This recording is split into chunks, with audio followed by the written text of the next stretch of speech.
근데 이거 잘 생각해 보세요. 제가 한번 비유를 해봤어요, 저도. 이거 강의 준비하면서. 제가 50만 원 정도를 받을 수 있다고 했잖아요.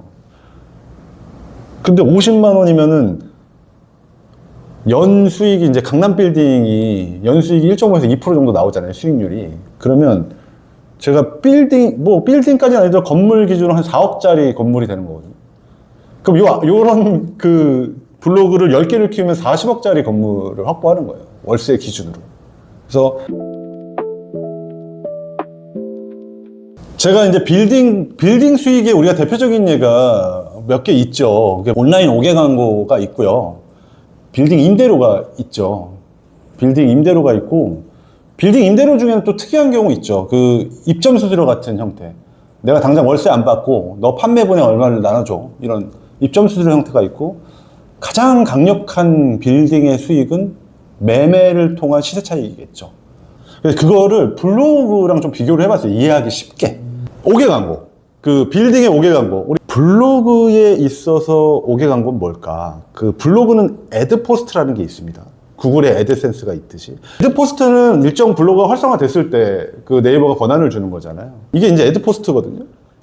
내 컨텐츠 중간중간에 광고가 달려요. 이게 이제 저는 이제 5개 광고라고 보는 게, 저는 이게 빌딩이라고 보는 게 아니고 컨텐츠는 벽면이죠, 벽면.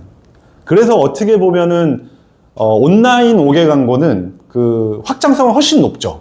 블로그가 빌딩이라고 하면 빌딩의 벽면은 제한적이잖아요, 오프라인은. 이건 제한이 없죠. 수천 개, 수백 개가 다 벽면이 될 수 있으니까. 구글은 아예 인터넷이라는 큰 범위 안에서 외부 사이트를 연결하는 구조다 보니까 구글로는 몇 천만 원 버는 사람들이 실제 존재하지만 네이버는 쉽지 않습니다. 하지만 근데 왜 네이버를 시작을 해야 되냐? 네이버는 일종의 가두리 양식장 같은 거야.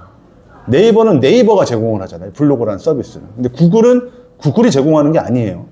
티스토리라든가 워드프레스 같은 것들을 끌어다가 연결을 해서 매칭을 시켜주는 거다 보니까 경쟁력이 하늘과 땅 차이입니다.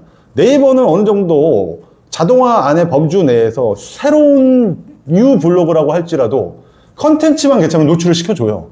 네이버부터 시작을 해야 되는 이유는 이런 내용들이 있습니다. 네이버는 접근성이 그래도 용이하다. 애드포스트는 애드포스트 사이트가 따로 있어요. 그래서 애드포스트를 들어가서 요 미디어 관리에 들어가서 이렇게 신청을 하면 이렇게 네이버는 아이디 3개 쓸 수가 있잖아요. 그래서 이렇게 블로그랑 연결이 돼 있어서 정상이면 정상, 보류면 보류가 뜹니다. 그래서 네이버 애드포스트는 별도의 사이트에서 신청을 해야 된다. 이거 모르시는 분 은근히 많아요. 왜 저는 애드포스트 안 떠요? 그러니까 신청을 해야 되는데 그냥 자연스럽게 붙여주는 줄 아시는 분들 많아요. 신청을 해야 된다. 자, 그 다음에 두 번째는 입점 수수료입니다. 빌딩의 입점 수수료의 대표적인 예, 월세를 내는 게 아니라 내가 물건을 팔았을 때 그거를 수수료를 쉐어해주는 대표적인 빌딩이 어딜까요? 백화점이죠. 백화점은 월세를 내는 게 아니잖아요. 물론 경우에 따라서 다른 방식이 있을 수 있겠지만, 백화점은 보통 입점을 해서 백화점 측에다가 30%는 30% 이렇게 입점 수수료를 내죠. 판매분에 대한. 블로그에 이 유형이 뭐가 있을까라고 봤을 때, 브랜드 커넥트라는 어필레이터? 우리가 이제 어필레이트라고 하는데, 근데 어필레이터는 뭐냐면 제휴예요, 제휴. 그냥 나의 장점은 미디어를 잘 다룰 줄 알아. 그럼 내 미디어 공간이 네 거 소개할게. 이거 팔리면 나한테 수수료 줘. 근데 팔리는 거조차도 내 사이트에서 팔리는 게 아니라 이 사람의 사이트에서 팔리는 거예요.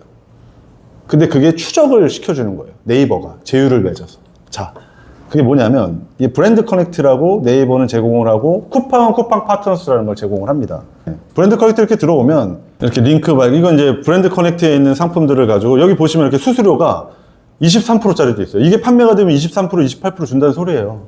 근데 쿠팡 파트너스는 아무리 어떤 거를 팔더라도 3%밖에 안 줘요. 그래서 쿠팡 파트너스는 여기하고의 경쟁력은 상품이 많아요. 네이버는 이제 시작했기 때문에 상품이 많진 않아요. 근데 수수료가 굉장히 공격적입니다. 그냥 내가 어떻게 보면 거의 사업하는 수준으로 줘요. 28%, 23% 뭐. 그 형태의 상품을 가져다가 네이버 블로그에 올렸을 때, 제 거 블로그에서 봤을 때 여기 보면은 이거죠.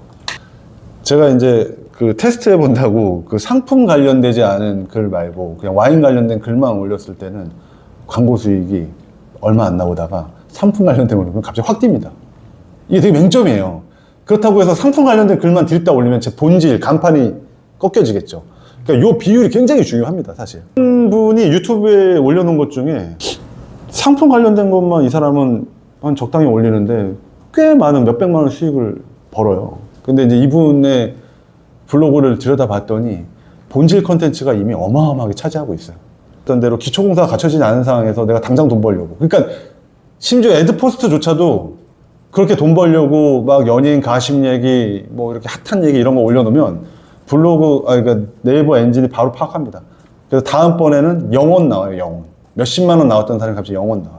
요게 이제 어떤 빌딩, 제 블로그가 빌딩에 해당되고 빌딩의 벽면에 해당돼서 이게 구매가 이루어졌을 때 이게 클릭하면 이 사람의 스마트 스토어 사이트로 가는 거죠. 네.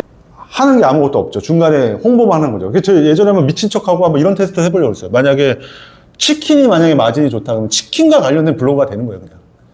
그럼 드립다 치킨과 관련된 컨텐츠와 함께 치킨 상품을 계속 올려. 저는 이것도 시도해볼 만한 가치는 있겠다. 어떠한 특정 아이디어 하나 가지고. 왜냐면 브랜드 커넥트는 재수가 좋으면 몇백도 나오거든요, 수익이. 낭만와인이라는 낭만와인 블로그를 가지고 애드포스트랑 브랜드 커넥트 딱 두 가지로만 좀 완전 열심히는 아니지만 한 50% 정도 에너지를 들이고 했을 때 100만 원 수익이 나오는 걸 제가 검증을 했거든요.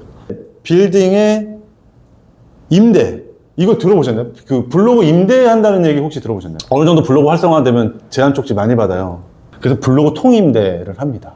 꽃이라고 할 수 있는 빌딩 매각, 블로그도 매각을 합니다. 를 키우는 노하우가 쌓이면 무한대로 블로그를 만들어내고 인큐베이팅하는 실력이 갖춰지면 거기에 기술이라는 개념, 어떤 자동 시스템의 기술이 같이 개입이 되면 뭐 공장처럼 찍어낼 수도 있겠죠.